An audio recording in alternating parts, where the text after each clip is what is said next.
만약 어떤 나라의 신문 뉴스에 그 나라의 수도를 이전한다 또는 대통령궁을 이전한다 라고 하는 뉴스가 났다면 사람들은 어떻게 받아들일까요?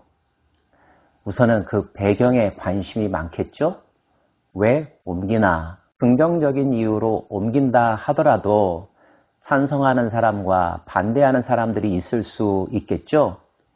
하물며 부정적인 이유, 비극적인 이유 때문에 수도를 옮기거나 대통령궁을 옮긴다고 한다면 모든 사람들의 마음이 매우 무거울 것이고 그 미래에 대하여 걱정하는 소리들이 많아질 것입니다.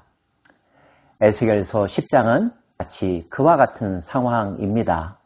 10장에서 설명되는 장면을 여러분이 좀 더 쉽게 이해하려면 성막의 기본 구조를 떠올리시는 것이 좋을 것 같습니다.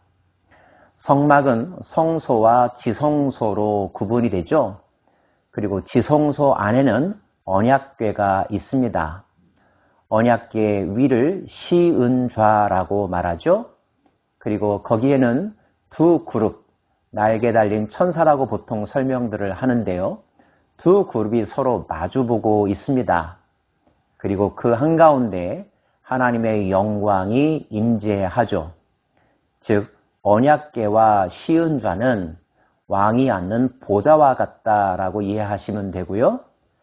여호와의 영광이 그 위에 임한다라고 하는 것은 그 보좌 위에 왕이 앉으시는 장면과 같습니다.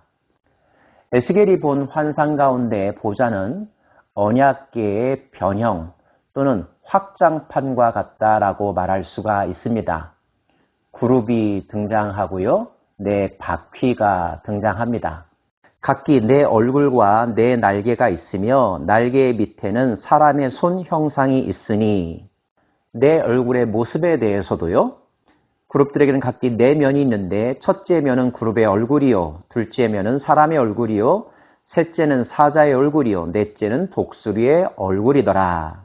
그룹들의 날개 밑에 사람의 손 같은 것이 있더라. 내가 보니 그룹들 곁에 네 바퀴가 있는데 이 그룹 곁에도 한 바퀴가 있고 저 그룹 곁에도 한 바퀴가 있으며 바퀴 모양은 황옥 같으며 그 모양은 넷이 꼭 같은데 마치 바퀴 안에 바퀴가 있는 것 같으며 그룹들이 나아갈 때는 사방으로 몸을 돌리지 아니하고 나아가되 몸을 돌리지 아니하고 그 머리 향한 곳으로 나아가며 온 몸과 등과 손과 날개와 바퀴 곧 네 그룹의 바퀴의 둘레에 다 눈이 가득하더라. 이것이 에스겔이 본 언약궤의 변형의 모습이었습니다. 이러한 모습은 에스겔의 약 1년여 전쯤 1장에 기록되어 있죠. 여호와의 영광을 보았을 때의 모습과 동일하다고 부연 설명하고 있습니다. 그리고 중요한 것, 그 그룹에 여호와의 영광이 임하는 것을 보죠. 하나님의 좌정하심이라고 표현할 수 있습니다.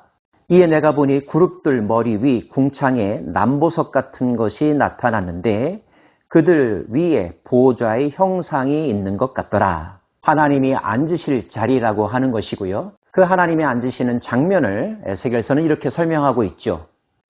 여호와의 영광이 그룹에서 올라와 구름이 성전에 가득하며 여호와의 영화로운 광채가 뜰에 가득하였고 그룹들의 날갯소리는 바깥 뜰까지 들리는데 전능하신 하나님이 말씀하시는 음성 같더라.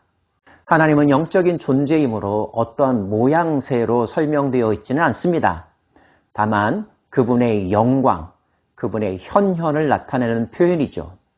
그분의 영광이 임하면 광채가 가득하고 그곳이 구름으로 가득하며 그룹들은 날개짓하며 많은 물소리와 같은 하나님의 음성, 말씀이 들리더라는 것입니다. 그리고 이러한 모습은 보통의 때, 평상시 때에 지성소 안에서 볼 수 있는 장면이지요. 그런데 오늘 에스겔이 환상 가운데 본 모습은 지성소 안에서 나타난 그러한 현상들이 지성소 바깥, 성전 문지방에 나타났다는 것이며 성전 문지방에서 더 나아가 성전의 입구 동쪽 문으로 이동했다는 것입니다. 여호와의 영광이 성전 문지방을 떠나서 그룹들 위에 머무르니 그룹들이 날개를 들고 내 눈앞의 땅에서 올라가는데 그들이 나아갈 때 바퀴도 그 곁에 함께 하더라. 그들이 여호와의 전으로 들어가는 동문에 머물고 이스라엘 하나님의 영광이 그 위에 덮였더라. 그 이동하는 모습은 마치 우리가 SF 영화에서 보는 거대한 우주선이 이륙하는 장면과 비슷하게 느껴집니다. 그리고 그때 에스겔이 들었던 한 음성이 있었죠. 하나님이 가는 배 옷을 입은 사람에게 말씀하여 이르시되 너는 구름 밑에 있는 바퀴 사이로 들어가 그 속에서 숯불을 두 손에 가득히 움켜가지고 성읍 위에 흩으라 하시매 그가 내 목전에서 들어가더라. 가는 배 옷을 입은 사람, 예루살렘 성전과 그 도시를 파괴할 때에 먼저 명령을 받아 슬퍼하며 탄식하는 사람들이 이마에 표를 그렸던 심부름꾼이죠. 그에게 말씀하시기를 바퀴 사이로 들어가 숯불을 받아오라는 것입니다. 그리고 한 그룹이 그에게 숯불을 전달해 주었습니다. 그는 숯불을 손에 받았겠죠. 그리고 하나님이 말씀하신 대로 그 성읍에 흩어 뿌렸을 것입니다. 숯불을 뿌린다는 것이 무엇일까요? 불은 태운다는 속성을 가지고 있죠. 하나님의 심판, 불의 심판을 의미합니다. 소멸시키기 위함이요, 정화시키기 위함이겠죠. 예루살렘 도시 전체가 하나님의 진노에 의하여 심판받는다는 뜻입니다. 에스겔이 본 장면은 이렇게 요약할 수가 있습니다. 성전에 거하시던 하나님의 영광이 그 성전을 떠나 동쪽으로 향한다는 것. 두 번째, 그가 떠나실 때에 그 도시를 불로 심판하신다는 것. 태워 없애신다는 것이죠. 하나님께서 왜 이렇게 하시는지는 이미 살펴본 바가 있습니다.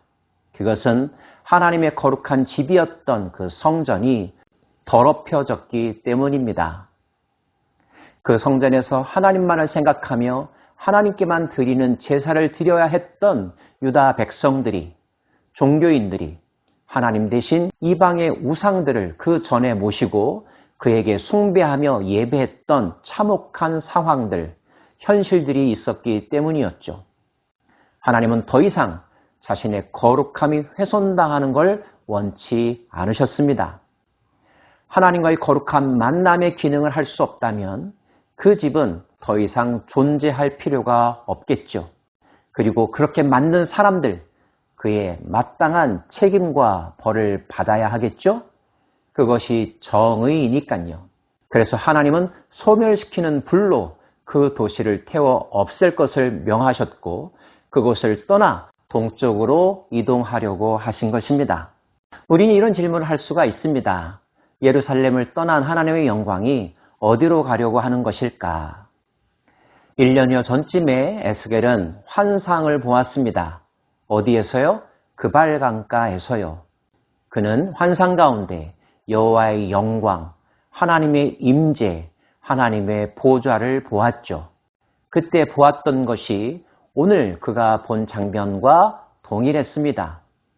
그래서 우리는 1차적으로 이렇게 생각할 수가 있습니다. 하나님의 영광이 예루살렘을 떠나 바벨론으로 옮겼다는 뜻일까? 그렇게도 생각할 수 있습니다.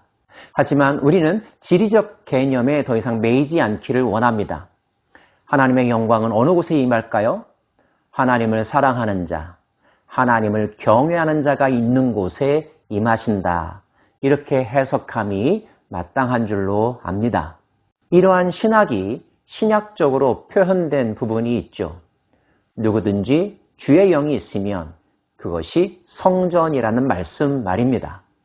본문의 주요 메시지는 이것입니다.